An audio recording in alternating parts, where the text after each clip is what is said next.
Well, good afternoon, everyone. Welcome to our first in a series of our webinars, Lessons in Leadership, Latino Best Practices in Meeting the COVID-19 Challenge. My name is Robert Vela. I am the NCCHC president, and I am president of San Antonio College, one of the Alamo colleges in San Antonio, Texas. And it's my pleasure to really kick off this series. And I think it's a testament to the leadership, to the NCCHC board, along with our executive director for the Fellows Program, Dr. Ted Martinez, and in really trying to figure out how do we deliver a meaningful production when we cannot meet face-to-face. We were all very disappointed that we could not come together for our Fellows Program, equally disappointed that we could not meet with each other at the Leadership Symposium. You know, there's been a lot of different challenges that we've been encountering. And for NCCHC, it meant that we needed to also think about other things outside the box in our traditional way of delivering the NCCHC Fellows curriculum and our Leadership Symposium and those kinds of things. So I want to give a shout out to our NCCHC board, Dr. Ted Martinez, Kim Andoska, and everyone that helps with the NCCHC organization to ensure that we can continue to develop a quality series of webinars that can help our Latina brothers and sisters through this very difficult time. We are all going through difficult situations that may or may not be unique, but some may, and I think we can all learn from each other. At the end of the day, we all have best practices to share. We all have high impact practices that we can all learn from. And I think it's important that we provide a venue by which we can be open and honest. You know, oftentimes in our own backyards, in our own shops, we are a little afraid of maybe being criticized by our boss or being criticized by our colleagues that we may not know everything, because you are expected to know everything, right? That's the pressure that we all have as leaders. But it's important that we can come together as brothers and sisters to just have an open dialogue, listen to best practices, learn from each other, ask the questions that you've been wanting to ask in a very safe environment, in a very nurturing environment. This is really why we're here. We're here to cultivate the next Latina leaders in community colleges. And that's why I think we all commit ourselves to these webinars. We give and we give and we give because you matter. We all matter. Our students need to see more of the Latinx leaders in their colleges, and we will continue to battle every single day to ensure that each of you achieve your academic, personal, and career goals. So I do want to thank, we've got some terrific sponsors that have helped us to sponsor this webinar series. I want to give a shout out to the College of DuPage in Illinois, they helped with the sponsorship, Long Beach City College in California, and San Antonio College in Texas. I want to just thank those sponsors to ensure that we continue this wonderful series and make it available to you, from here on out for the next year. So presenting today on a variety of topics related to our theme will be Felicia Ganther, Bettina Celis, Teresa Leiva Ruiz, Monica Castaneda, and they're all from Maricopa County Community Colleges District in Arizona. We will have Lester Rapolo from Bronx Community College of the City University of New York. Did I say that right? I did, Lester, thank you. Marisa Pierce and Annabelle Juarez from Dallas College, now the Dallas College, right? The one Dallas College.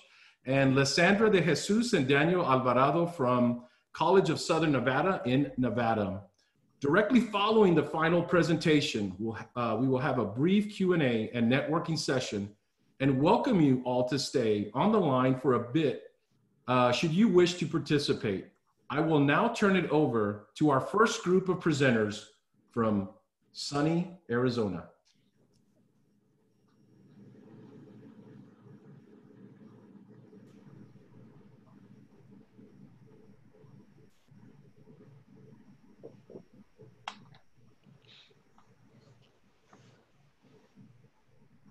Beth, good morning. Can you see the screen?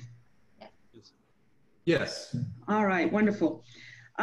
We want to thank you for allowing Maricopa Community College System to be with you today to discuss some of the approaches that we've taken over the past several months in order to support Latinx students here in our district and to set a pathway forward on how we're going to support our students through COVID and into the next iteration of their collegiate experience. As indicated, we have 4 presenters from Maricopa Community Colleges. I am Felicia Ganther. I serve as the Chief Student Affairs Officer for the district. And Dr. Terry Leyba Ruiz, who serves as the President of Glendale Community College, which serves about 20,000 students annually. With her is her Vice President of Student Affairs, Vice President Monica Castaneda, and then my colleague who serves as the Chief Academic Affairs Officer for the district, Associate Vice Chancellor Bettina Sellis. So there are 3 areas that we want to cover this morning, but before I do that, I do want to send a shout out. We've got a couple of folks from the Maricopa Community Colleges who have joined us. Also want to send a shout out to Tilly Chavez from San Diego State. I see you there. And also Rodolfo Ruiz Velasco from College of Lake County in the Metro Chicago area. So good to see folks I'm very familiar with, and thank you for being here today. So we want to talk about how we're supporting Latino students, and then we're going to talk a little bit about some of the COVID related items, and I'll toss the mic to my good friend Bettina, and then we'll follow up with what we're doing on the college level, and President Leyba Ruiz and Vice President Castaneda will take it from there. One of the items that we noticed when we were working with Latino students doing some research is that we needed to have a repository of basic need resources and supports for our students. And so every single day we're out in the internet world, we're out working and meeting with community organizations.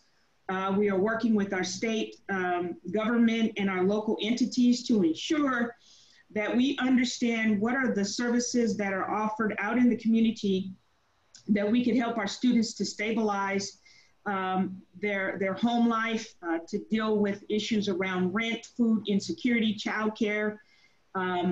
We have a partnership with the State Department of Economic Security. We provide application and approval process for SNAP benefits, for TANF, also for child care, for veteran services, disability services, all of the items that they would normally have to go into a state department. We brought those services to our colleges so that students can access those quickly, and also can overcome some of the barriers in the application process. We are currently finishing up a survey of needs. We have reached out to Latino students, African American, Native, and Asian students across all of our 10 colleges. And currently we have about 2,500, 3,000 responses.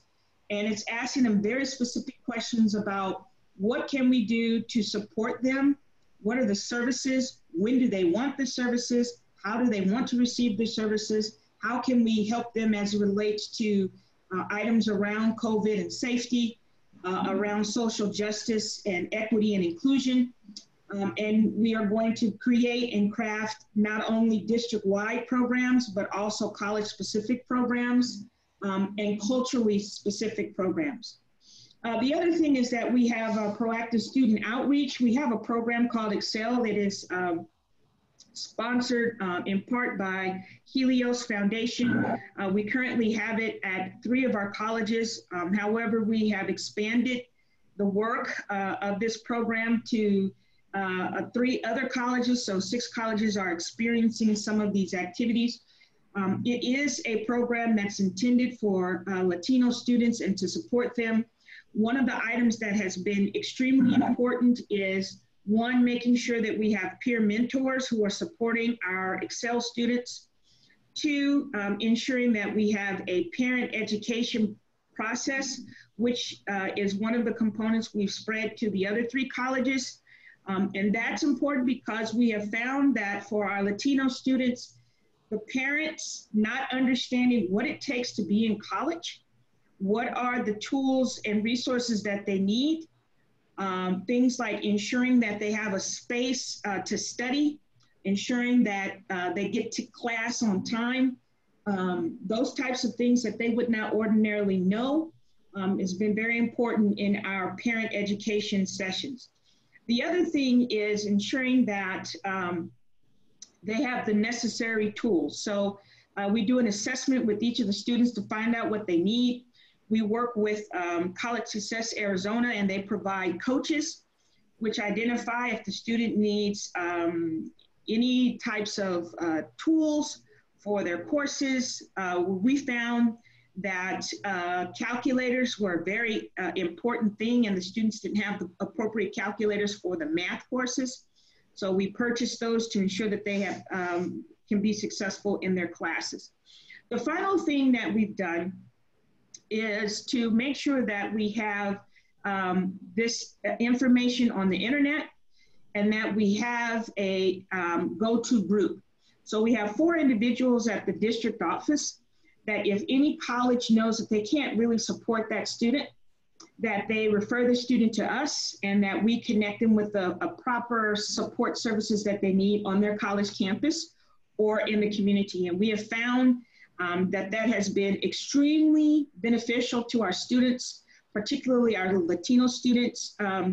During the shutdown of our colleges for our face-to-face interaction, and supporting students as they're trying to find their way, particularly as it relates to unemployment and applying for unemployment benefits.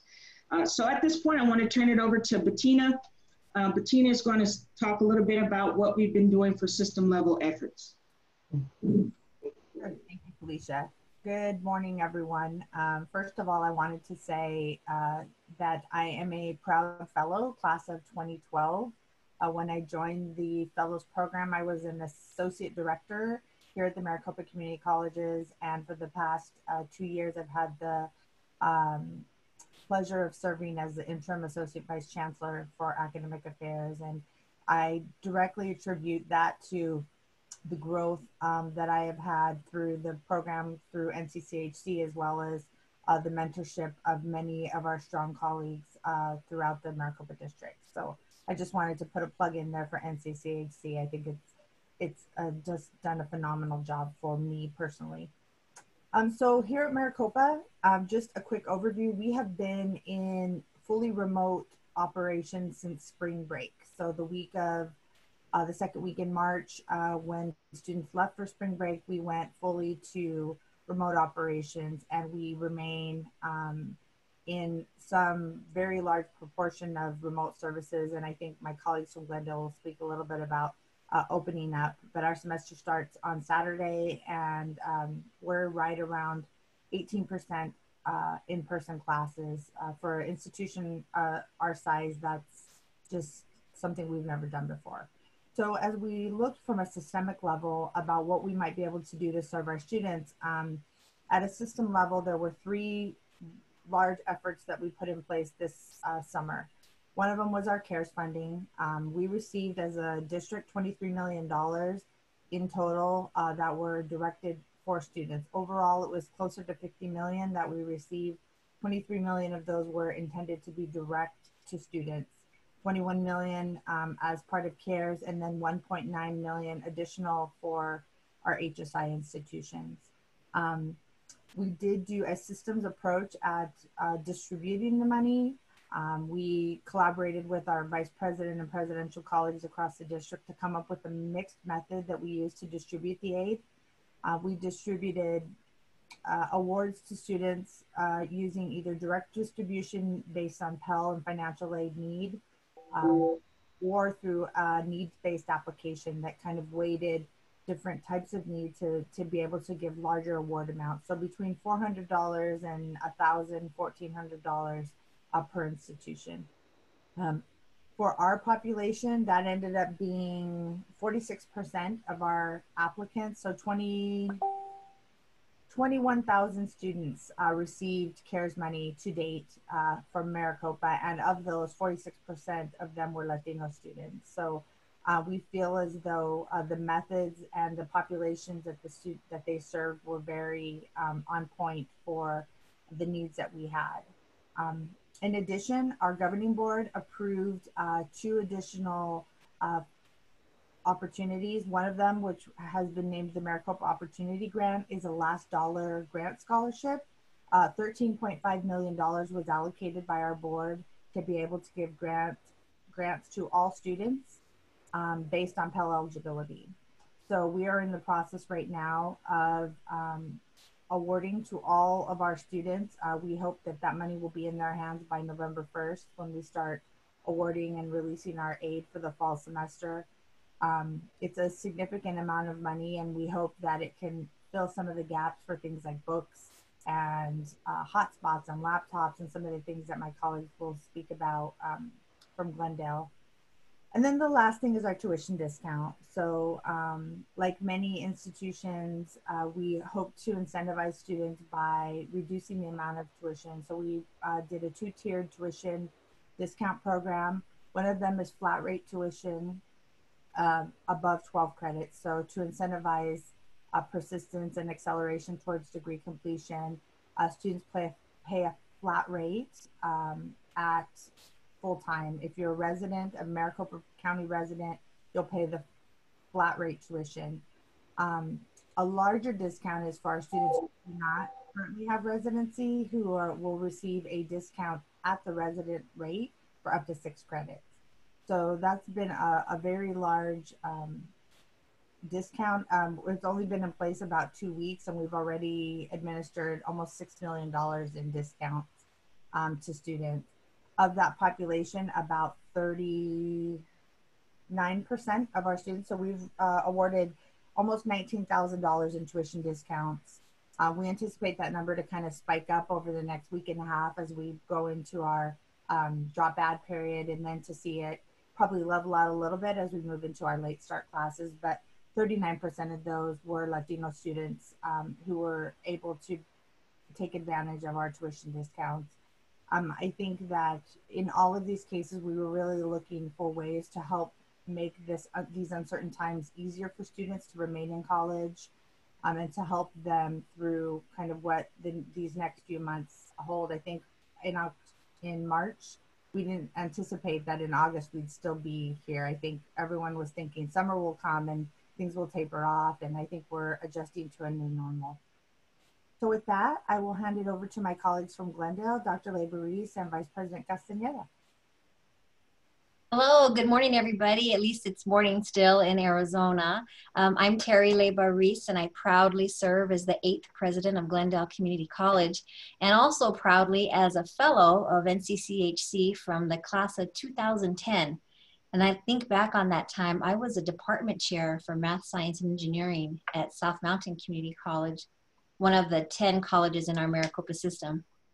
So, and in 2016, I became the interim president. And I think that shows for me the growth that NCCHC has given me and the foundation it set and the networks that we have together and supporting each other on our path. So thank you so much, Dr. Martinez. So at Glendale Community College, we are one of 10 in the Maricopa system. And we have worked diligently, as you know, across the college and across the nation, as all of we have, to support our community.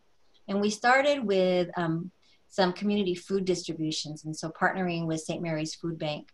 A little bit about the demographics of the city of Glendale and Glendale Community College. We are proudly a Hispanic serving institution. We serve approximately 40% of our students are Latino. And that is a direct reflection of the city of Glendale, the community that we serve in the west part of Phoenix. And so when we think of the students who come to our campus, they are a reflection of the community we serve, and we know that there's needs. And so we have hosted 3 very large community food distributions through the St. Mary's Food Bank. Those are no contact. So the students, they are amazing, and they're volunteer philanthropy. They come early, they pack the boxes, because the boxes, St. Mary's just comes and brings up pallets of food. And then the students pack these pallets into individual giant boxes for families. And then the cars drive through and the students are putting these food boxes into the car, and off they go. So no contact. I'm going to pass it over to my Vice President, Monica Castañeda. We're going to go back and forth on these bullet points. Monica? Thank you. Buenos dias, Monica Castañeda, and I'm also an NCCHC Proud Fellow of the class of 2010. I'm the Vice President of Student Affairs at Glendale Community College, and I'm happy to see all of my comadres and compadres out there in the chat and on this session. So thank you for the opportunity to share what we've done for our students. As Dr. Reese mentioned, we have quite a large college. Our student population is close to 20,000 students, and our student life team did an amazing job this summer. Instead of supporting 52 clubs, the 4 team members coordinated the food distributions for our students. We wouldn't be able to do anything, none of us do anything alone, and if it wasn't for St. Mary's Food Bank, we would not be able to have been given all the food and the pallets and the boxes and the opportunity to serve the community. We have about 795 households that we were able to support. And that makes a big difference in our community. We're an urban college. We have a lot of first generation students. 63% of GCC students are first generation. So that was very helpful.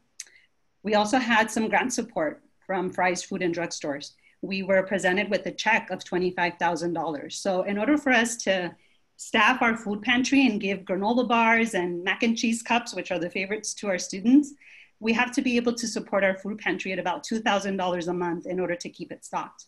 And so the check from Fry's Food Kroger store was very helpful in maintaining that food supply for our students. Our food pantry is open right now. It's open and our students can come and get whatever they need. And we don't attempt to be a food bank. We simply attempt to be a food pantry and work closely with our food bank. So if our students need more than a granola bar and a mac and cheese cup, they can certainly visit the food bank and get a food box. So that's the other part of, I think, our collaboration with the community, because we have such good partners and such good supporters around Glendale Community College.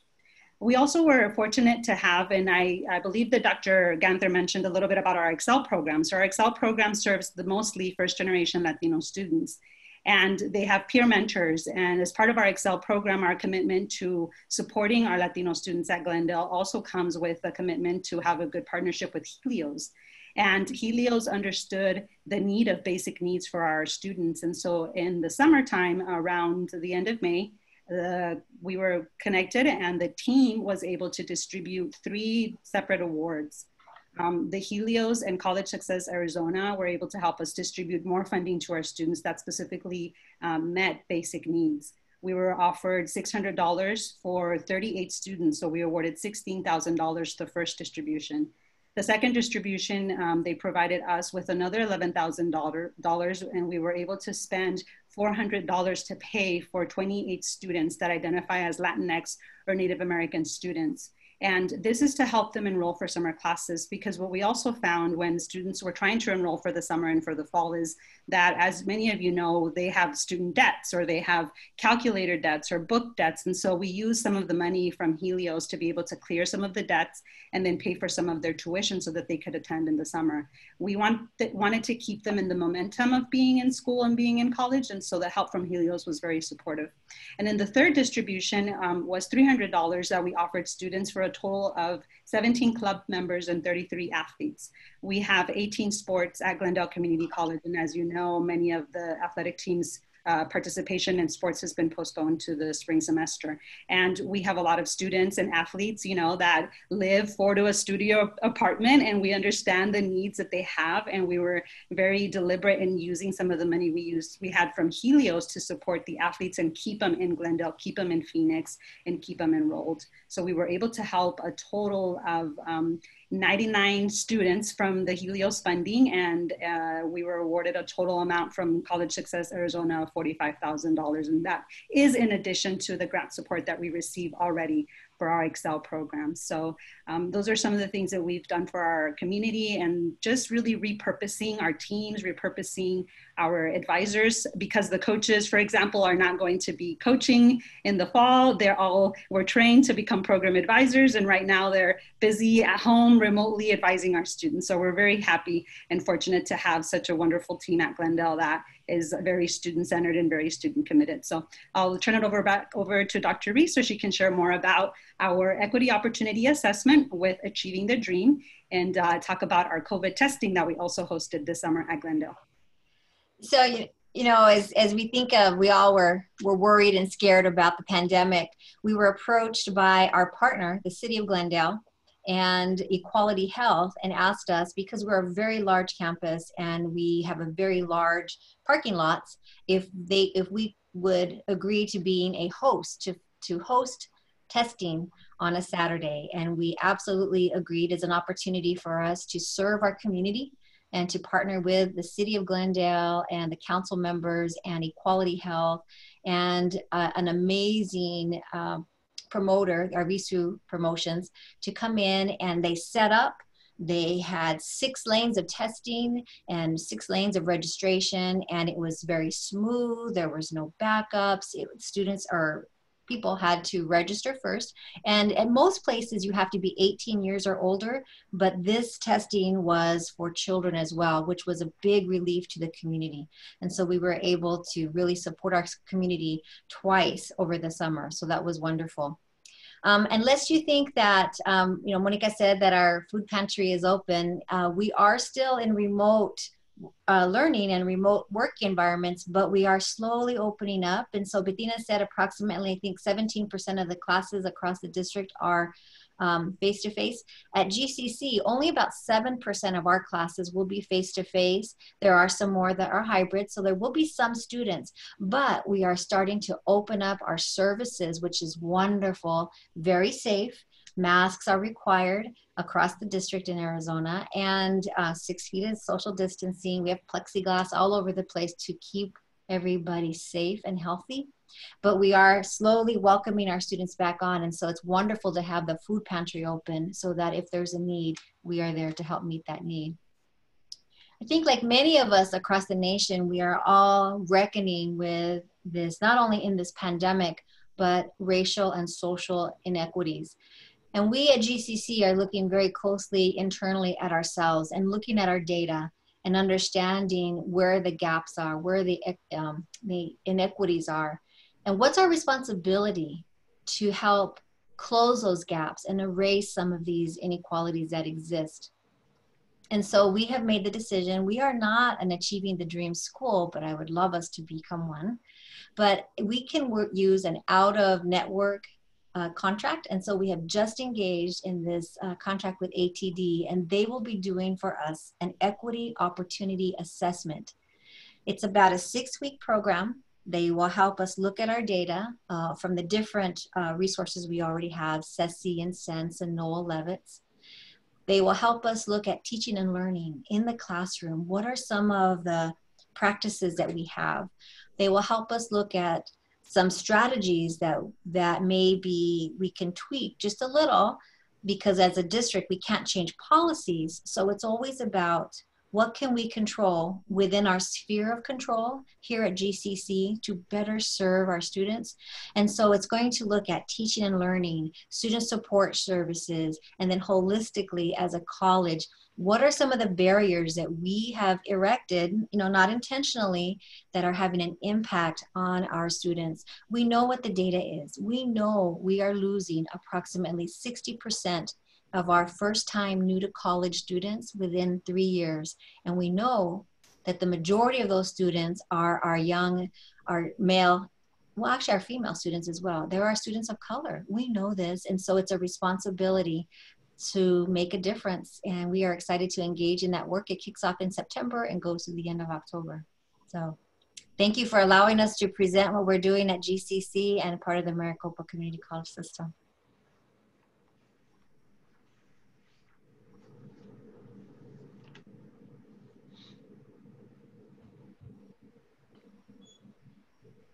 Thank you. Back to you, Robert. All right, thank you. Can we get a virtual clap, or I'm not sure you guys have those, but they did an amazing job. I hope we can all learn from that. They set the bar very, very high for all of us. So great job, team. At this time, I'd like to invite Lester Rapolo from, I'm going to get this right, Lester, Bronx Community College of the City University of New York, New York. Lester. Thank you, Dr. Vela. I do want to say also thank you to Ted Martinez. I met, just like many of you, several years ago, Ted, and I just want to say thank you for your leadership, your mentorship, for always being in the corner, for helping us to believe more in ourselves and to encourage us to move forward in our careers, even though there were many times that we were hesitant to do it. So I just want to say thank you. Thank you, Dr. Vela. My presentation, if I don't mind, I'm going to share the screen. It's based on the lessons that I learned moving here at the at BCC in the City University of New York. And let me see, let me know if you can see the presentation. I have Yes. it. Perfect. So we are a Hispanic serving institution, just to give an idea.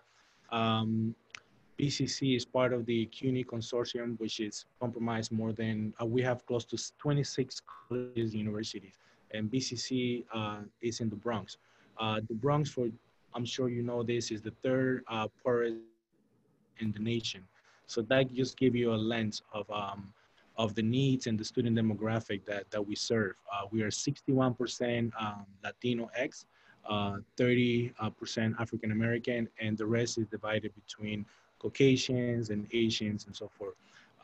So we represent more than 100 different countries and more than 40 languages. So diversity is at the poles of not only CUNY but also BCC, and we value and nurture that. So the lessons that I learned during COVID, just to give an idea, I started my new role as Provost and VP for Academic Affairs in January. And then COVID started, right? And we have to, just like everyone in here, we have to reinvent the wheel or readapt and so forth. So I'm gonna break it down in 3 different areas. The first 100 days of my tenure at BCC. And I'm gonna briefly talk about the reoccupancy plan that CUNY put together and the lessons learned. This is something more personal for me. I would like to start with this quote: "Intelligence is the ability of an organism to adapt." And I think that everyone in here in your current roles have done this, or we're currently doing this, and we're probably going to keep doing this in the next month and so forth. So I found it very interesting because as we adapt as leaders, we also need to encourage our faculty, staff, and so forth to learn to adapt and adopt some of the new traits and skills that we need to implement in order to move our organization forward. So, and during those first 100 days, we created, and this is a teamwork. This is a collective teamwork. We put together an enrollment and steering committee that it was planned out to be a long-term execution. And because of COVID, basically we have to ramp it up, and we partnered with the student affairs and academic affairs and everyone on board, from the foundation to public safety. You mentioned it. I have the pleasure to work with Dr. Eddie Bayardell. He's the vice president of the foundation and marketing, and he oversees marketing. And I said to them, hey, what can we do to create a marketing plan now that we're going through this, in this new normal, if you will? Engaging to social media campaign. We organize welcome Zoom events, thanks to the leadership of our vice president, Dr. Irene Delgado. And everything was, it was 100 miles an hour, as you can imagine. Trying to put everything online, it was a challenge. We moved 99% of our portfolio from a face-to-face modality to a distance learning mode. That's wrestling and juggling with a faculty body that did not feel comfortable, nor didn't have the right soft skills to to deliver an online experience in a pedagogical mode, right? And I'm sure you probably face that too. We work in the reoccupancy plan. This is something that our CUNY system, basically we partnered with the city and the government of New York. We need to create a reoccupancy plan and the institutional online training for faculty and staff. As of this moment, we have trained over 900 faculty members, and we're still going. And as a result, we created something organic at BCC that we call it the BCC online training. That we knew that it's important for us to keep training our faculty. We facilitate and lead transition to remote learning, and this is something that it's ongoing. And I promise you, I'll be going pretty fast. Thanks to the marketing team, we have partnered with different outlets from the BronxNet to Univision, Telemundo. We created different media outlets to make sure that we reach out to our student demographic in many languages, not only English. And we're very happy and thrilled to do this. We interview almost every month, thanks to our marketing folks and team. We have different segments of how BCC is doing to move the needle and all the resources that we have, not only in CUNY, but also at BCC to help our students, right? To either enroll for the next semester or finish that next semester. We also created what we call it the Point Call Center. The Point Call Center was an initiative that basically the objective was to call every day our students and ask them, hey, how are you doing? What can we do to help you? And I have to tell you that thanks to the leadership of our president, Dr. Thomas Ekenegby, he has been able to help us to use some of those colleagues to make sure that every day we keep making phone calls day in and day out to find out how our students are doing, what are their needs, and so forth. We also have I mentioned it to you, we developed the Welcome Zoom event. We created the student call center. And as a result, tomorrow, I'm going to be going with our president, Thomas, to deliver laptops to our students that actually were able to register for the Welcome Zoom event and register on time. So as a token of appreciation, the president and I, we're going to drive to their own homes, obviously practice the social distancing.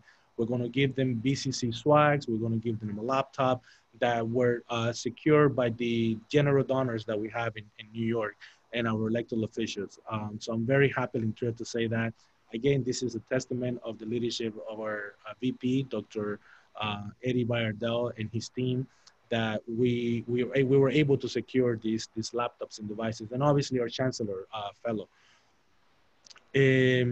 Online training, I mentioned it to you, the difficulties that we had. We created a survey because I think that, I'm sure everyone in here knows this, we wanted to capture the real snapshot of what's happening with our faculty body, right? So we find out that 76% of them felt not prepared for teaching classes online, and only 37 have previous experience with distance learning. Our vice president, our university vice president, Jose Luis Ruiz, was able to provide this training and pay for this training for our faculty. And this is an idea of the testament that we have at BCC in training our faculty, right? All this in an online remote modality, right? From homes. And as you know, we understand the challenges that has. We also developed the Bronx model. We strengthened that. We created, we solidified the online course development seminars, the ePortfolio faculty development seminars, the first year seminar for our students, all virtually or online, writing across curriculum seminar, open educational resources, podcasting, flipped classroom seminars that can help our students and faculty to make this transition less painful, if you will, right? While still gaining new skills. I mentioned it to you, the Executive Enrollment Committee to streamline the different processes. We meet every week since we left the campus physically, which was in March. Every week, every Monday, we meet for 2 hours with both team, the academic affairs and student success team. And we come up with a strategy, short-term goals and long-term goals or where our enrollment target is going to be. And what is it that we're doing from bursar's office to the public safety to online training to financial aid to do we have enough classes in our portfolio and so forth. So we implemented short-term and long-term enrollment goals. And the lessons learned, I believe that I like this quote a lot that I want to share it. If a campus is going to pursue a new priorities, fix systemic problems, or adopt innovation on a broad scale, a provost will most likely be directing the change. To do that, the provost has to listen, inform, discuss, and pursue engaging people from all corners of our campus. So we have, that's something that I'm very thankful. I like to listen a lot to people, and I'm sure you do too, to their concerns, their ideas. How can we do to move the institution forward? And I can tell you, and Ted knows this about me, I don't mind if you're a VP, if you're a director, if you're a faculty, if you're a staff. If you have a great idea, I welcome each and every one of them. At the end of the day, I think that our team is committed to student success and make sure that they graduate. And I don't make those judgments. I think that if the idea is good and if we can implement it, I welcome it for whatever it comes from. I talked to you about the occupancy plan. This is a plan that it has to be vetted by the city of New York and by the state. And just to give you an idea, our reoccupancy plan is due today around 3 p.m. if I'm not mistaken. So right after this, I'm going to submit the plan with the help of our VP of CEO, Dr. VP Alice. And this is an organic experience that we have been working with all parties. And in the spirit of shared governance, we work with not only the VP of Student Success, the VP of Finance, but we also have student representative, we have staff, we have people from the union, technical folks and so forth. So each and every one of them had an input and had an ability to share their best practices. And hey, how would you feel if your daughter or son or your loved one will ever want to come back to BCC? How can we restructure this plan? As a result, this plan is close to 80 pages right now that we have. And obviously we have to comply with the guidance of New York City, the state and the government. So we want to make sure that it's tight and ready to submit it. And until the city and the state give us the green light, we cannot open the campus physically for the fall. And our classes will start on August 26th. So that will be next Wednesday. So we're very hopeful and thankful that we finished the proposal and we're just waiting once we submitted it today. So very excited, but just to give an idea, we're only gonna have 36 sections face-to-face. Those sections are nursing, MOT, and RegTech. Then everything else is completely online and for the fall.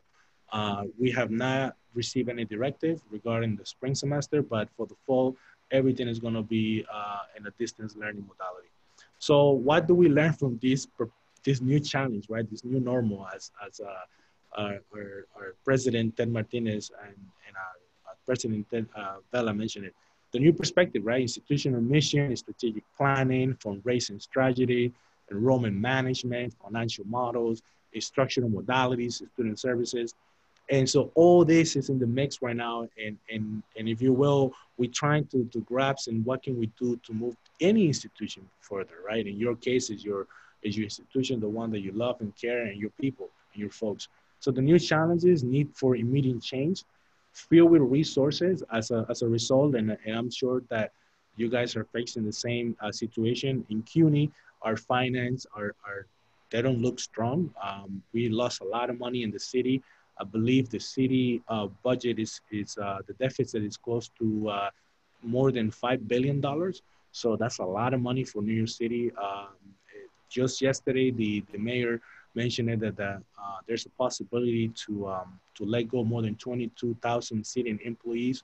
So obviously that has a ripple effect to our institution, right? And yes, we have great donors, and we have a chancellor and a VP that they're very proactive, working with trying to secure grants and money.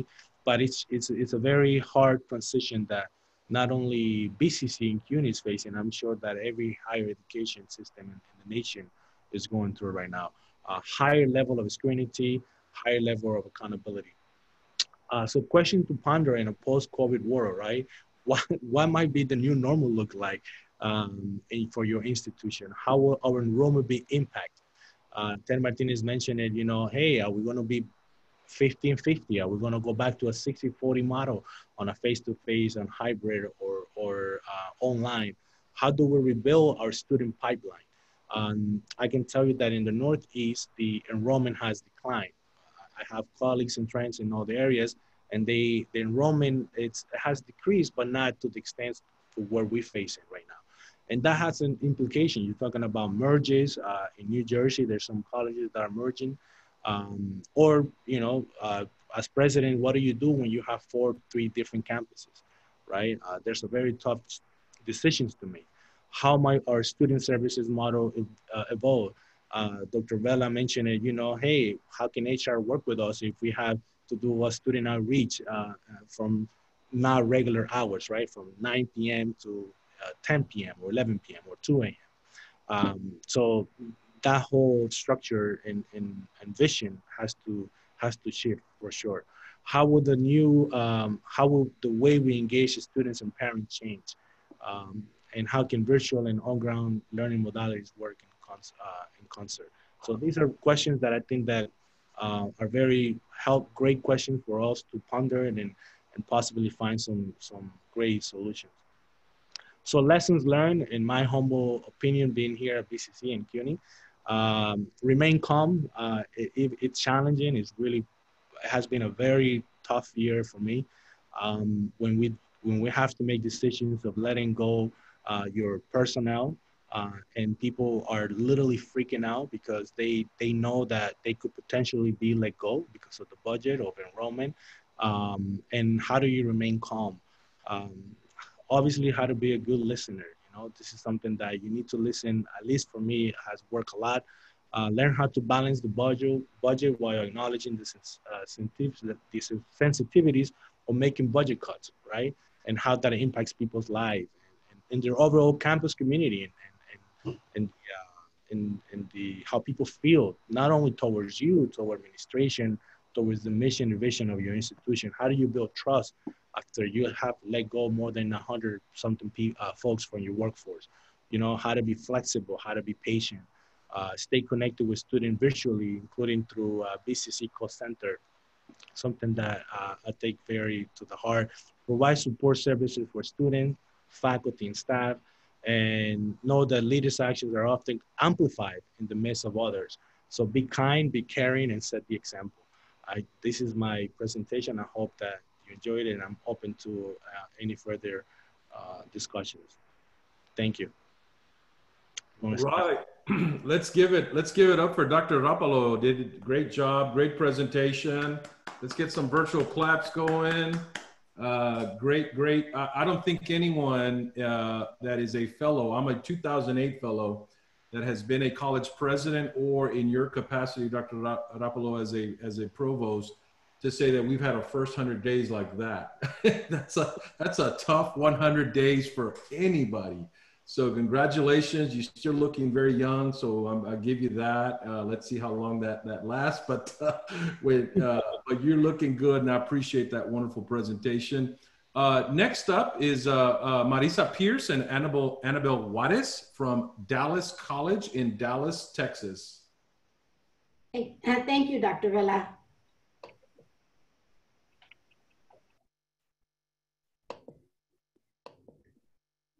Can everybody see my screen okay? Yes. Yes, excellent. Okay.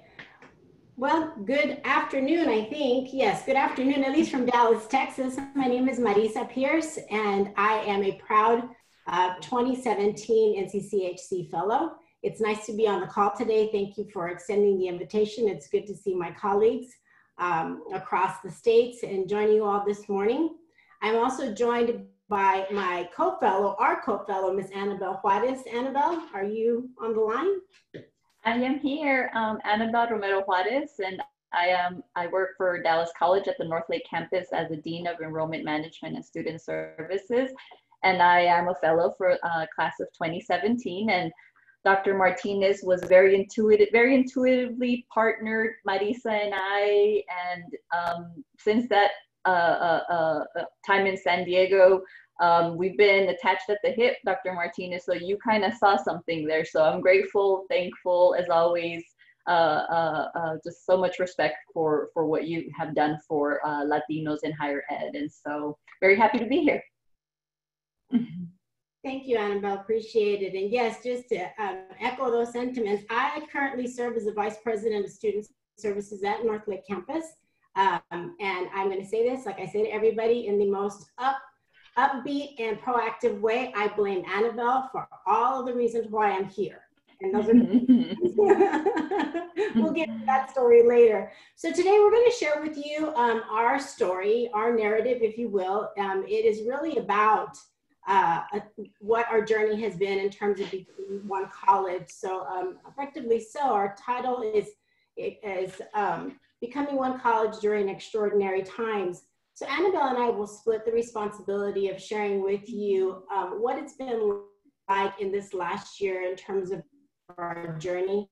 I'd like you all to keep in mind that going through a single accreditation and navigating a pandemic simultaneously has been very challenging. So as we go through this, I want you to just be mindful of those two things, and it'll probably help shape a little bit better our story.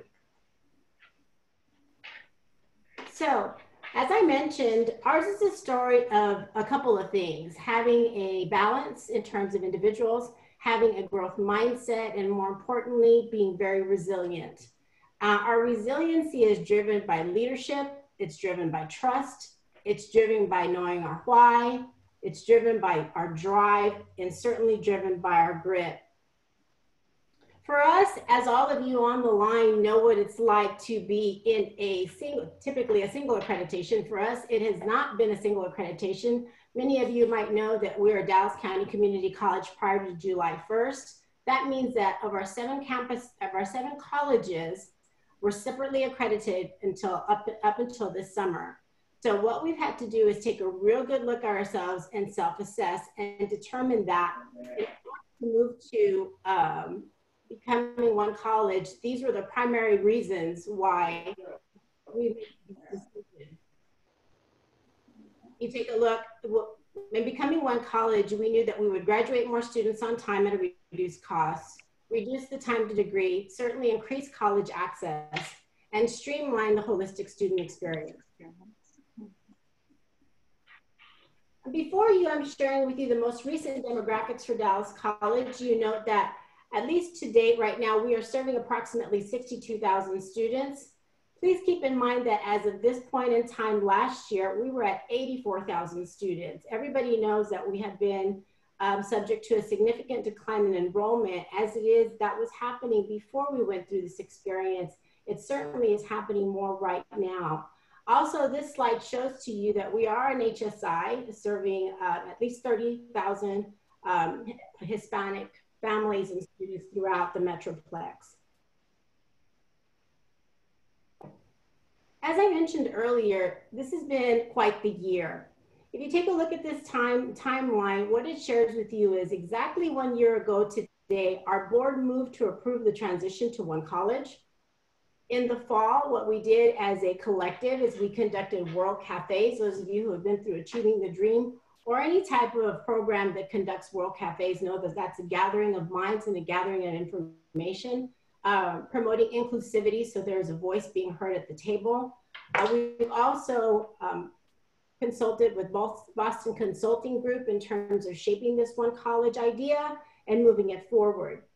In the spring of 2020, we moved to having cross-functional executive leadership dialogue. That means that our vice presidents of student affairs and our vice presidents of academic planning, along with the executive cabinet at the chancellor's level, had an opportunity to gather that input from the World Cafes and shore it up a little bit further. as it would relate to the reorganizing during the One College move forward. In March of 2020, this is where we pivot a little bit more, and we'll share a little bit more about that. Annabelle will speak to the development of our rapid response leadership teams. These teams have been key and instrumental in the last 5 months of our work.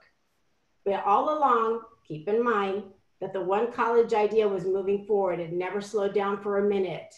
And in between that time, we ran simultaneously with becoming One College that went into effect as of July 1st, 2020.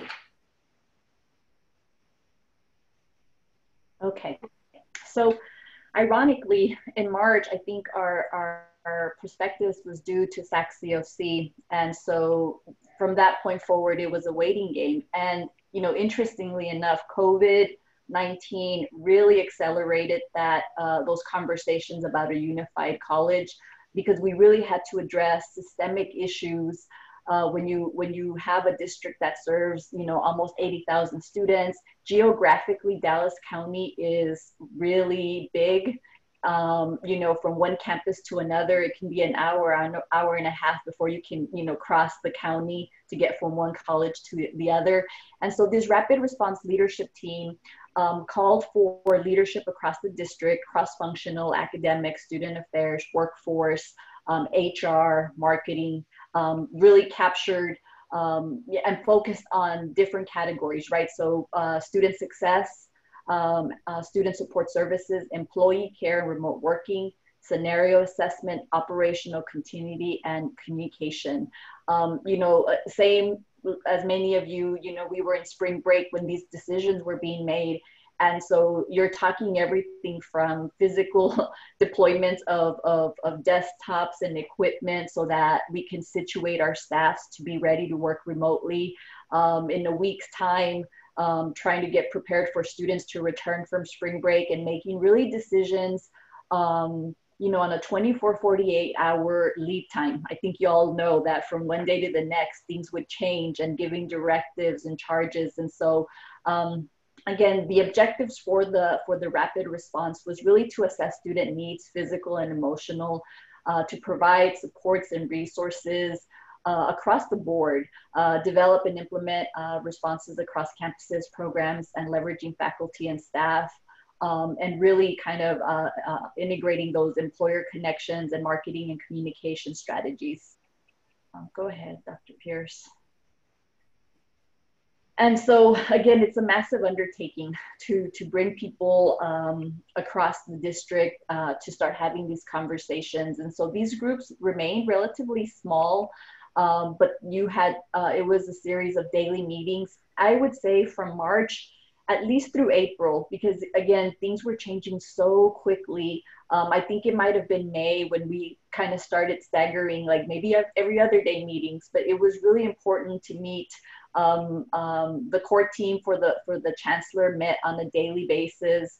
These specific areas that I identified in the earlier slide met again daily, every other day, to really discuss what was happening. And so then there was a deployment of sub-teams, because then we really had to unpack these ideas and these strategies that we wanted to roll out. And again, when you're talking about communication, that's probably one of the most critical components here, because communication is not just to your students, it's to your staff, it's to the community. So much was changing so rapidly that it was really important to create these sub-teams to ensure that the information was traveling you know, wide and across the Dallas community. And then all things virtual, that was a challenge. You know, we are a traditional, you know, face-to-face, you know, institution.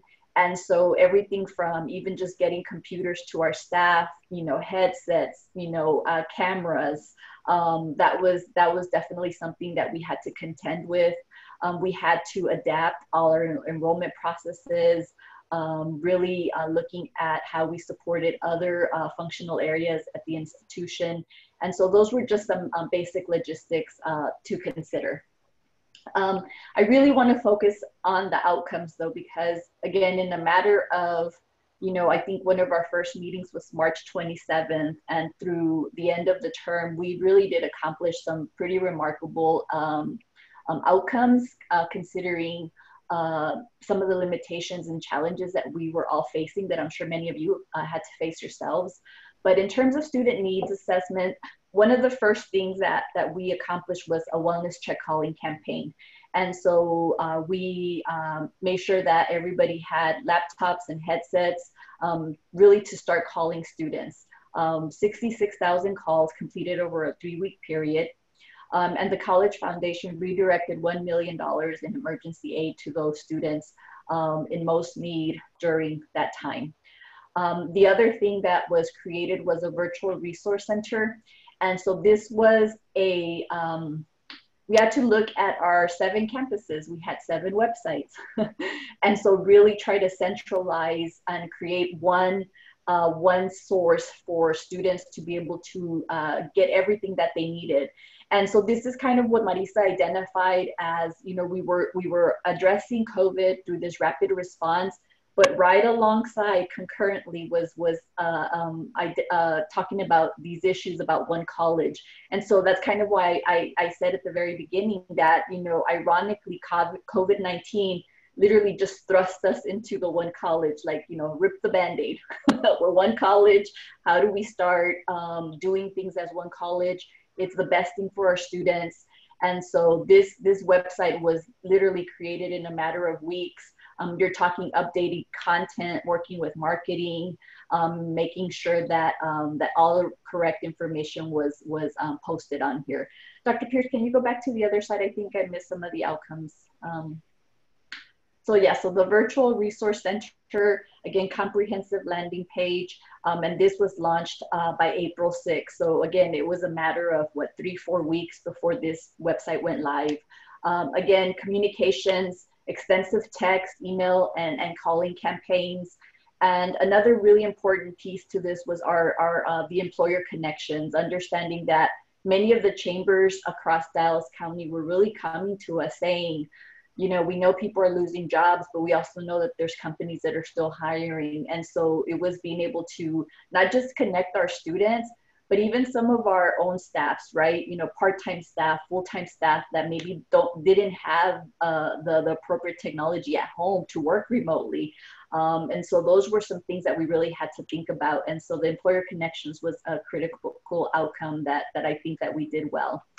Okay, Dr. Pierce, you can jump ahead. I think I went over the virtual resource site. Yeah. And then Dr. Pierce is going to take over here for Dallas Promise. I will. So thank you, Annabelle. So as Annabelle indicated, there was a lot of work that was taking place. Essentially, you know, what we're wanting to share with you all is to be mindful of the fact that while a lot of this work is not new to any of us and we all do it well, when you're going through a single accreditation and you have to move that needle forward and you have that thought process of change that's already occurring with a major system, but then you're having to be responsive to the needs of a community in a very different way as it related to the pandemic, that changes the game. And so I think we did an outstanding job of responding through our rapid response teams. And just to kind of summarize where that's coming from, you know, Dallas employs about 3,000 employees. And of those 3,000 employees, you had about 70 people. And Annabella and I had the pleasure of contributing to that leadership, responding on those rapid response teams. So it was an experience that I certainly will not forget. But moving forward, one of the other elements that's important for us to showcase to you all today too is our last dollar scholarship efforts with our Dallas Promise students. Many of you might know that we have a Promise program here in Dallas. We serve 22,000 high school students in total. I share with you some details of what our fall numbers are looking like. Again, also impacted by the nature of the things that are happening. But still, we are being very responsive and supportive of our Dallas Promise students, even to the last moment until today. Our first day of classes is Monday. Our staffs have been responding aggressively with significant conversion percentages in their enrollments. That's a whole other conversation that we could have at another day, but I just want to be mindful of sharing with you all that we are very intentional about the work that we do across the board, but also the work that we're doing to support our Dallas Promise students. In front of you is the Promise students demographics. It's sharing by gender. We have 3 active cohorts right now, going into our 4th this fall.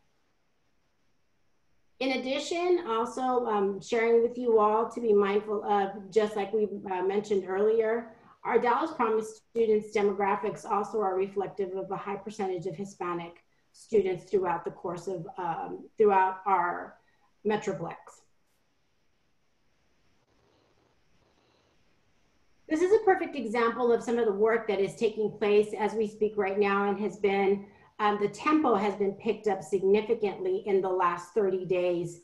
Our commitment has been shored up by Promise champions. We've had some individuals who are not typically a part of student services who have committed to conducting personalized calling campaigns. We've had additional text team support. We've had external support by a external partner by the name of Graduation Alliance. That's a national company who specializes in recruitment and retention efforts. They've come on board to help support all of our efforts and move our incoming students forward. And of course, our Work Ready U programs focusing on workforce development opportunities for our students. This slide is reflective of an example of our calls that we've conducted and the calls that have been made in the different categories in which those calls have landed. But it's also indicative of the work that we've been doing over the last few weeks as it relates to this group of students. So as a whole, coming back to the lessons learned, if you will, in unifying ourselves as teams, and I said it in this slide as colleges, but of course now it's campuses, some of the benefits that we have learned from this or have gained from this have been simplifying an enrollment process. All of us have different enrollment processes, but essentially similar. We've moved to make it easier for our students to enroll. Our response teams have been significant in responding to the call of action. There's been a high level of engagement by all leadership across all levels. Concerted efforts district-wide for a number of reasons. We mentioned earlier that we had deliverables within a 24 to 48 hour period. Essentially what we're trying to share with you all is a lot of our project completion early on during the pandemic, but some of the things that we did in 2 months, all of you on the call know, might typically take years. So we turned those things around quickly. And then in addition to that, we ensured comprehensive staff training for every change that we made earlier on during the pandemic. Annabelle? Yes. And so some of the challenges, communication remains one, right? Because you can over communicate and then, you know, you still have people feeling like there's under communication, like there's no transparency or the information is not traveling up and down the organization. And so again, I think for our best efforts, I think there's still ways that we can ensure that not only are we communicating within the institution, but that, that we're communicating outside of the institution with our community, our students, our partners, industry partners, and so forth. You know, really addressing some of those emotional intelligence needs. You know, it's a scary time. I believe, you know, there's been a lot of literature out there about what's happening with COVID-19 and people really going through the grieving process, right? And feeling like there's a loss of something that's not tangible, but I think we've all experienced that where, you know, I was texting one of my colleagues this morning and she was like, I miss being able to give people hugs. And so there's we're more connected than ever, but we're not, right? Because I see you on the screen, but I can't, you know, and, you know, when we work in community colleges, like we do, you know, those connections are so important, right? And so, so there's that. And re-envisioning campus culture, that's been a challenge because we don't want people to abandon their campus culture. You know, again, being 7 independently accredited institutions and moving to one Dallas college, we want people to really keep that campus culture, but really embrace the Dallas college, that we are one large institution trying to serve our students better. The progression of the reorganization has also been a challenge because, again, a massive organization like ours, has to kind of take things in phases. And so I think people would just like to see what the overall plan is, but understanding that that's being phased in. And so I think that's a challenge in helping our people understand that. And then the other is just other major programming restructuring needs. I think this process of unifying Dallas College will probably be with us for a couple of years until we can identify all of those needs and move forward. Thank you, Annabelle. And I just have just a few more things to share in terms of becoming Dallas College. Again, as I mentioned earlier in July, on July 1st, we were officially named Dallas College. Our new branding and marketing launched. Our executive teams were put into place. I've listed here what some of those folks look like. And the reorganization continues to gain momentum. But just to give you a sense of what this is going to look like, I'm going to move to this slide. The slide is not very clear, but it's the best one that I could present to you all today. Just a quick overview of what's ahead for Dallas College and what is currently in movement. So in reframing our organizational structure, we have, of course, our chancellor as a level 1, our provost, vice chancellors, and presidents as level 2s and chief of staff. Level 3s are new vice provosts across the district. All of our campuses are now schools of. They have different disciplines. So each vice provost will be responsible for a schools of. Those people are already in place. They were put in place about a month ago. So they're actively moving to recreate the academic affairs world. Right now, student services is front and center.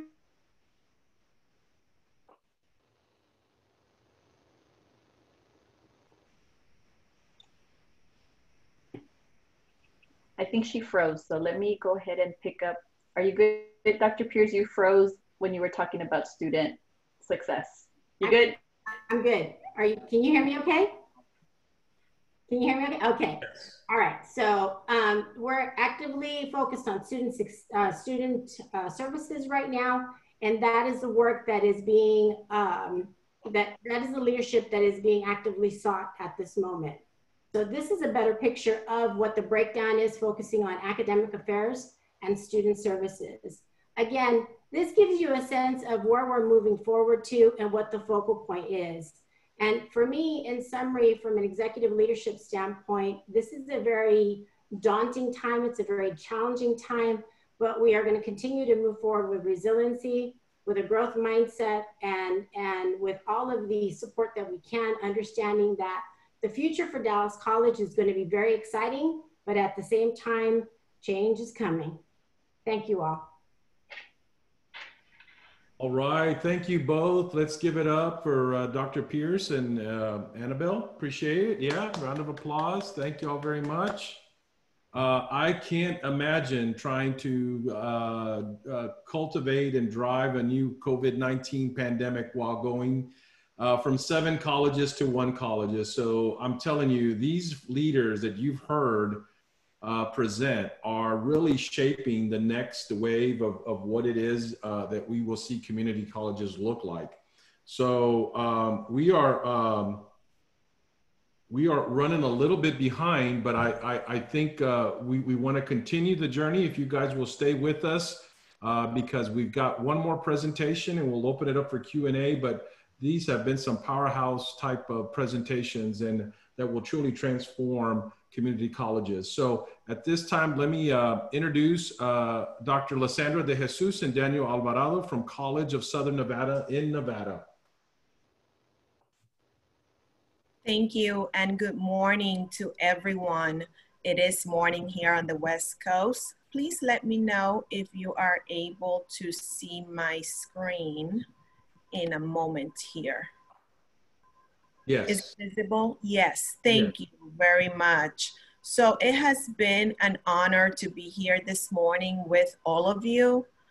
I cannot see how to display settings.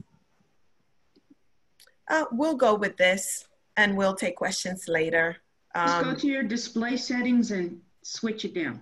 Yeah, there. And then swap. Yep.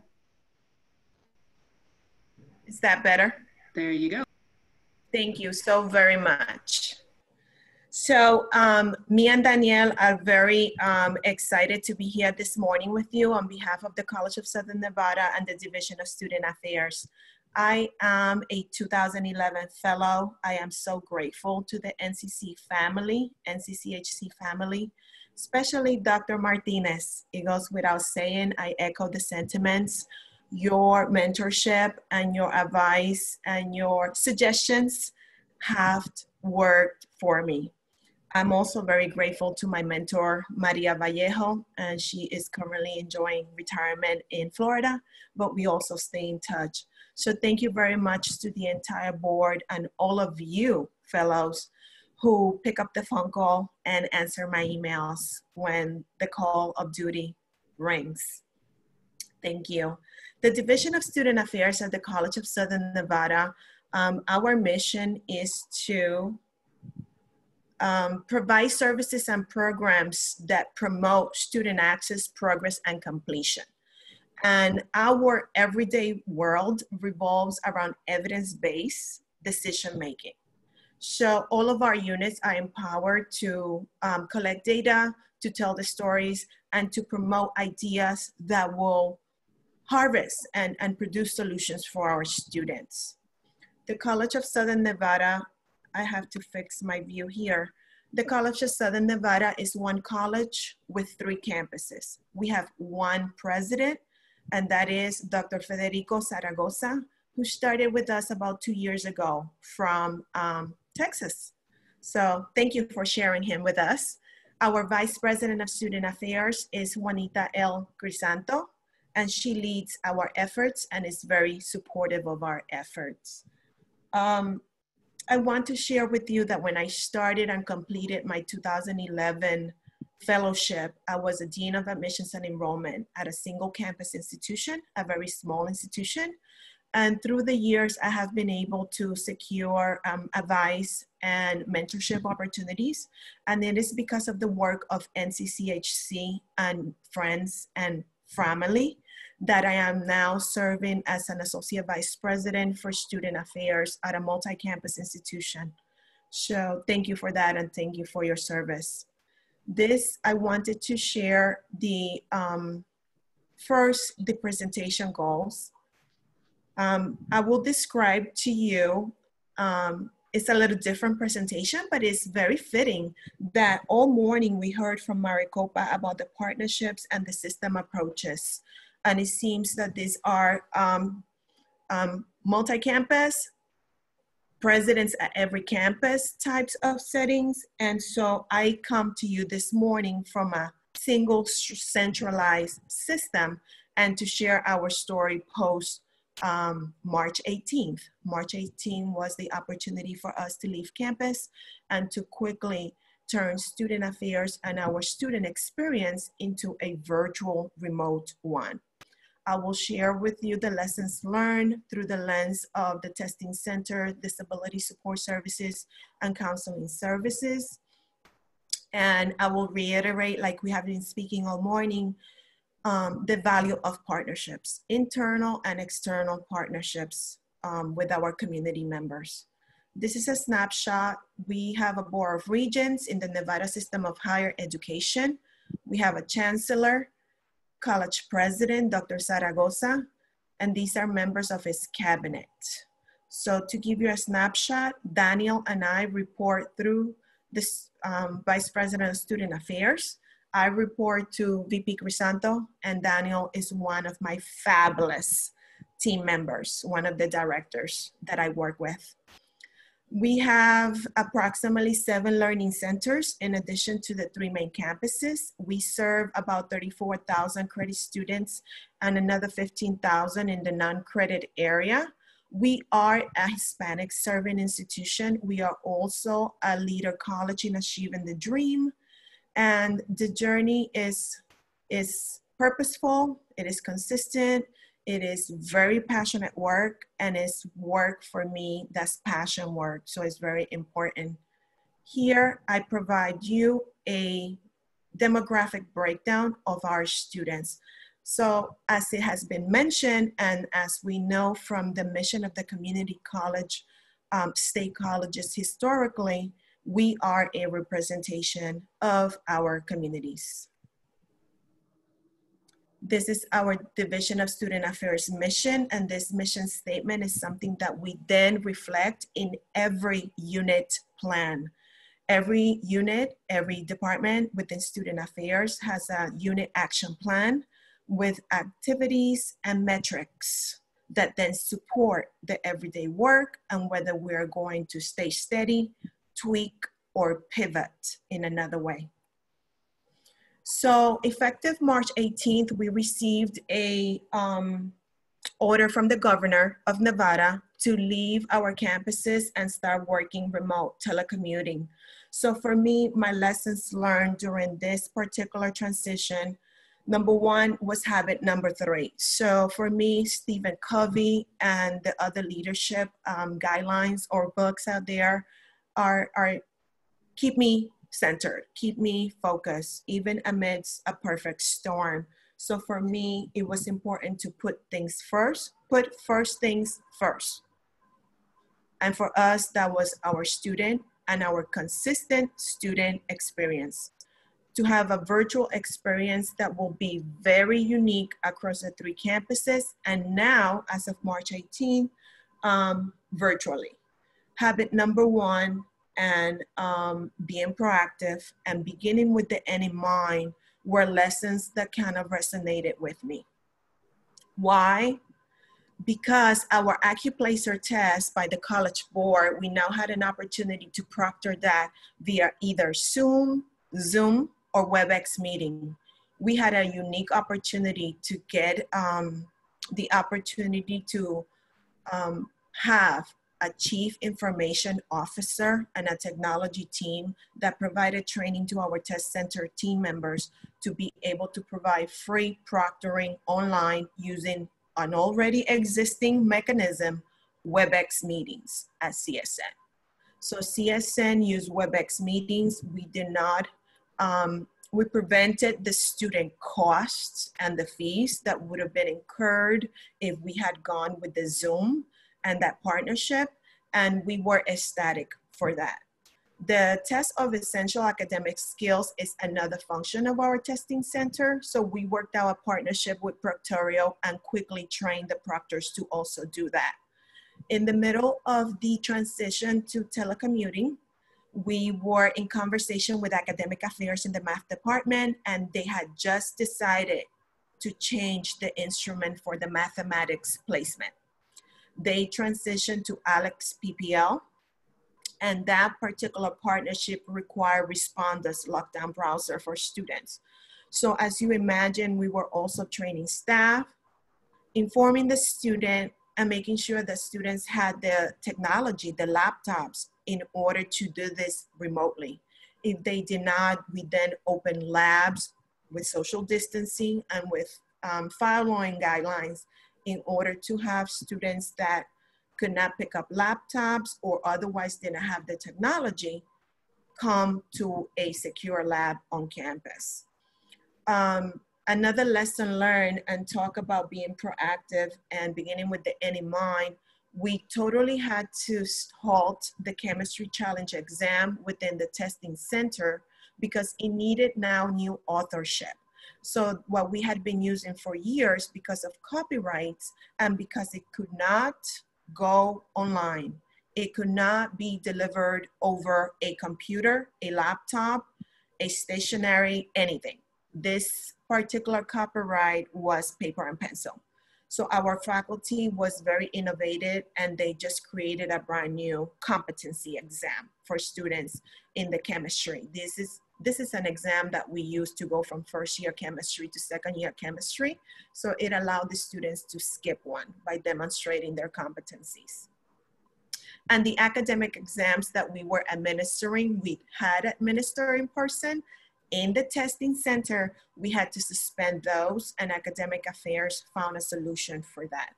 So for me, the lessons learned, like it was mentioned, is remain calm, breathe, and look for appropriate solutions. Academic affairs and student affairs were able to work together towards finding those solutions quickly. And something that was very beautiful, what I noticed that the normal critics came together. They were no longer the critics. The silos kind of dissipated a little bit, and everyone came together to make this experience a good one, not only for the students, but for the faculty and the staff that now had to learn a new way of doing things. I provide you here data from the Disability Resource Center. This is data from the 2019-2020 academic year. This is a product of our annual assessment, annual reports that we complete every year. So you could see here that we were at about 357 students unduplicated with a lot of appointment volume. The letters, as you are familiar with, we did those virtually. And these deaf and hard of hearing one-time requests were completed with accommodations for the students that were still attending either CTE, Career Technical Education, or health science programs, or a class or program that needed an hands-on component on the campus. Once we had clearance to bring those students and faculty back to campus, which was, it took us a couple of months to get that clearance and permission. Probably by May, late May, early June, we continue to provide the services on the ground and continue with the virtual component of our services as well for the students. It is important in our Division of Student Affairs that we strive for consistency. So what we are striving for is a consistent student experience. Of course, holistic student development and everything else, but since we have 3 campuses and the furthest one now is 20 miles, we have to provide the resources to our teams to be successful and to uphold our mission, because our people, our staff are our most important resource at CSN. Division of Student Affairs and at large. These students were able to thrive, and the average GPA as of the spring 2020 semester for the students receiving accommodations was a 2.84 GPA. All this going from in-person in March 18 to telephonic services and then to virtual services using WebEx meetings, or at times, Microsoft Teams. This is a list of the accommodations that we provide our students at CSN, and these are all accommodations that continued in the virtual modality. As you can imagine, we have a combination of underground staff members, full-time members, as well as community partners. So we also have contractual agreements with agencies and staff members that help us. The counseling and psychological services was another exemplary unit that was able to quickly retool, pivot their services. I provide you here an idea of the volume across the 3 campuses and learning centers, just as a visual of the caseload and the visits that were taking place with the therapist, and how the therapist from Mojave Counseling, which is our partner in the community that provides therapeutic services to our students, and on average, the students visit with a therapist 3 times. It could be less, it could be as many times as it takes to make this transition to a community external therapeutic partner. This is the breakdown of the usage of the counseling and psychological services unit and services. And this is another part of our diversity and the makeup of the students that use the services. For that entire caseload, students average 3.0 GPA, and they continue to persist semester to semester. And we also track them year to year for retention. Here I share with you more background on self-disclosed identifications of the students. We have intake information and data points that we provide the opportunity for the students to fill out when they visit with us. used to be on paper, but now we do this virtually with the therapists and the students. And this is important to know because in an age where social justice and social diversity and inclusivity are given sometimes lip service, it is important in the Division of Student Affairs that we live it and that we restructure programming to meet the needs of students, and so that the programming is also meeting the diversity needs of the students. I was thinking about the organizational chart and being one college, one mission, one president. So here I brought back a visual collaboration of the partners that supported us through this transition. So everyone, you could see that most sectors, if not all sectors of the college, came together to help us with training, technology, and reinventing. Sincerely, it was reinventing student services to meet within FERPA and HIPAA guidelines and to allow us to be the least restrictive to our students and the least interruptive to our students as we went through this together and continue to go through this together.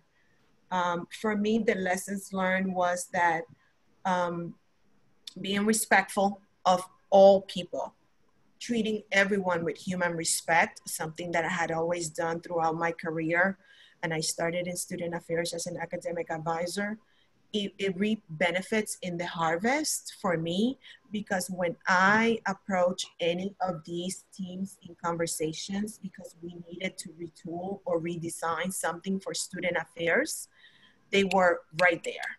They were willing to collaborate, and it was important to me to also understand and get to know people to create win-win situations. So since I knew what they also needed by way of participation or by way of their unit plans, our unit plans are of course built from the strategic plan. So I knew that I could create win-win-win situations for the students, for our staff, and for our community. So here in this particular slide, like some of you have done in the past, it is important for me that I mind and that I am very aware and very purposeful about my habits as a Latina leader in higher education. So for me, my habits, some of them are in progress, but I operate from a yes, asset-based framework, not a deficit framework. So I look for opportunities to come together to eliminate silos, increase efficiencies, utilize finances and budgets in a way that is fiscally responsible for us and for our students. For me, it was important that everything that we had contemplated as a team, and my team is composed of testing, DRC, counseling and psychological services, student affairs assessment, as well as recruitment and college connection, and the office of the registrar. Everything we contemplate, we can do as long as we are realistic with our metrics and our plans. And then our action should follow step in step. And every professional development opportunity should be afforded to all teams so that they could be successful. So the seeds and what we plant in the soil of contemplation, even offline or social gatherings, we reap in the harvest of action. So right now we feel we were very prepared, not perfect, but very well prepared to bring student affairs to a virtual remote environment at CSN. I strongly believe this was alluded to in our presentations this morning in finding the why of community college exists and why state colleges are so important to our communities. I believe that we will continue as Latinx leaders to transform the student affairs and something in my way here, the student affairs and programs post-COVID-19. For me, for Lisandra, it's not an option to go back to status quo. It's not an option to go to systems or processes that were not serving our students fully or were not optimized. So right now, my quest is to retool student affairs for what's next and the new normal. So I'm very humbled and I'm very grateful to all of you for what you have shared. And it's important to me that in a frame of social change, in the framework of social justice, that I remember this quote: you cannot uneducate the person who has learned to read. You cannot humiliate the person who feels pride. You cannot oppress the people who are not afraid anymore. Once social change begins, it cannot be reversed. So thank you for this opportunity this morning or this afternoon, whether you are in the East Coast. And thank you for sharing Bronx Community College, as you are my home neighborhood. I am from 176 and East Tremont, and your college was just in my backyard. Thank you. Thank you. Thank you, Dr. De Jesus, and thank you, Dr. Alvarado. Great presentation. I hope you're just as, yes, let's give them a round of applause. Yes, I'm seeing all applause. Great job. I'm just blown away by the level of leadership in each and every one of you. And I love that we're all fellows, right? And we've shared our journey from when we started with that 1,000-mile stare going into that first session in our fellows program, not knowing what to expect, and in being embraced with a lot of love and a lot of, just nurturing from our mentors and Dr. Martinez, what he does at the time when I was there was Dr. Layla Sullivan. So it was the same atmosphere where we were just embraced as one, as a body of leaders that want to do what's best for our backyard, our neighborhoods, right? And that's why we are in what we are in this profession. So this is an example of fellows at its core, at its best. We are transforming community colleges. We are transforming lives, neighborhoods, cities, states. I mean, we are truly infiltrating this beautiful country.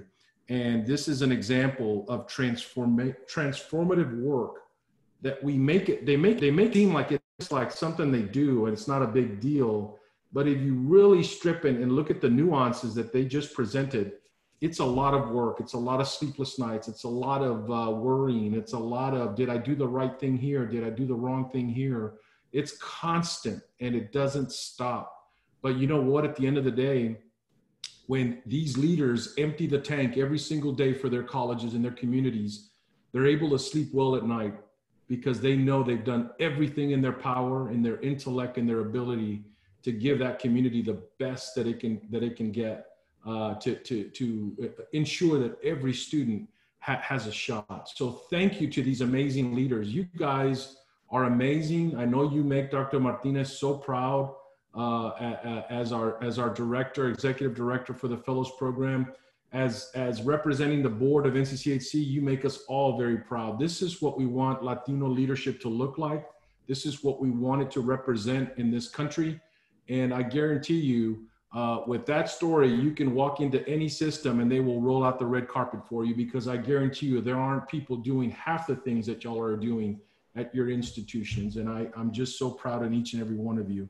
At this time, I know we've gone a little over, but it was well worth it. You know, it's one of those presentations when, hey, it doesn't matter. I don't know if you guys remember sitting in a lecture sometimes with your favorite professor and you know it's time, but you're like, I'm not leaving. It's too great. You know, it's just, we love learning and we are here for each other. So I do want to take this time, if there are any pressing, I want to be respectful of your time, but I also want to be respectful of those people that may have a pressing question or a comment that they would like to make. If you can just raise your hand, and we'll, I think it's a virtual raise your hand, right? Or a comment or a question. we can then allow you to ask your question. So anyone pressing to ask a question or maybe make a comment,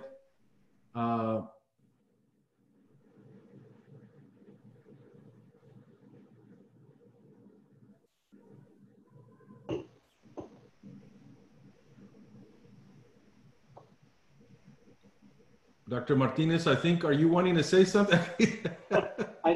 I'm so proud of all of you. I'm proud of your accomplishments and your leadership across the country. You represent us well. Thank you so much for volunteering to do this for us today. Adelante. Gracias, gracias, Ted. And we're getting a lot of kudos in the chat box, guys, if you guys are reading those. So a lot of wonderful praise there. Obviously, don't hesitate to reach out to us. If you have specific question, you know who these leaders are. We all welcome emails. We all welcome anything that we, to help our fellow Latino, Latina. We're there for each other. That's the beauty of this amazing network, is that we're all there for each other. And Dr. Vela, yes, Dr. Vela, go ahead. This is Annabelle. There was a comment in the chat, and I didn't want it to get overlooked. They asked if there was a chance that this recording would eventually be available. So I didn't want to miss that. And I don't know if that's, I don't know if Kim or somebody can answer that question. Sorry. No, great. Thank you for that, Annabelle. Appreciate that. I think Kim had mentioned that we were going to find a way to get it out to the fellows and to the NCC organization, NCCHC. I'd like to see it, and I haven't discussed this with Kim yet, but I'd like to see it somehow embedded in our website so that we can keep a running kind of series of webinars where people can just go directly to our website and kind of pull those up. But we've got to look at the licensing and things that we've got. I don't know, Kim, do you have anything to offer there? Yeah, can you hear me? Yes. We will send the recording link. The whole thing has been recorded. We will send the recording link to all the panelists and all the attendees from this morning. And then, Robert, we can brainstorm about how else we'd like to provide these to our members and to the greater community going forward. Thank you, Kim. I appreciate that. I just think the folks, I know this is a busy time for a lot of folks, right? We're onboarding students. We're all kind of running low on enrollment and things like that. It's a very stressful time. It's nice when you can get past that a little bit and be able to sit down and listen to these amazing presentations when you can reflect and you can really be in that professional development mode, right? So obviously, but we've got more to come. We've got more superstars out there. I mean, the NCCHC Fellows Program is a large organization, and we've got a lot of examples of tremendous work all over this country. So we've got more great and exciting webinars coming. Who knows? They may invite every one of these folks back for an encore. I'm telling you, they were that good, right? So I'm so thankful for the wonderful work that y'all put into these presentations. I want to thank the panelists from the bottom of our hearts for taking time out. This is one of the busiest times for all of us. And your heart, you dug deep, you stretched to say, I'm willing to do this for my people. I'm willing to do this for my brothers and sisters. So I appreciate each and every one of you for stepping up in a big way. I want to thank Kim and her staff for putting on the very first webinar series. I know the first one's always a little nerve-wracking, and how is it going to go? And I think they did an amazing job. It went very smooth, and I want to thank Kim and her team for doing a great job. But above and beyond, let's give Ted Martinez a round of applause for his commitment to our beautiful fellows program. And this is the product, Ted, of those all the input, all the sacrifices you've made for this program. This is what you're seeing before you, the product of tremendous leadership and mentorship that you've provided all of us over the years. So we truly appreciate you, Ted, and everything that you do for us. Yes. So thank you all. Have a very blessed week. I hope that all of a sudden we get a mad rush and everybody's enrollments are okay Our budgets are okay. We're going to send vibes, good vibes, East Coast, West Coast, wherever we are, South. We're going to get all our students back on track. They're worth it. And we're going to do everything we can to get them and their families and do everything we can for them. So good luck to each of you. Have a blessed rest of the week. Have a wonderful semester. And we'll see you guys at the next webinar. Bye-bye. Bye, guys. Thank you so much.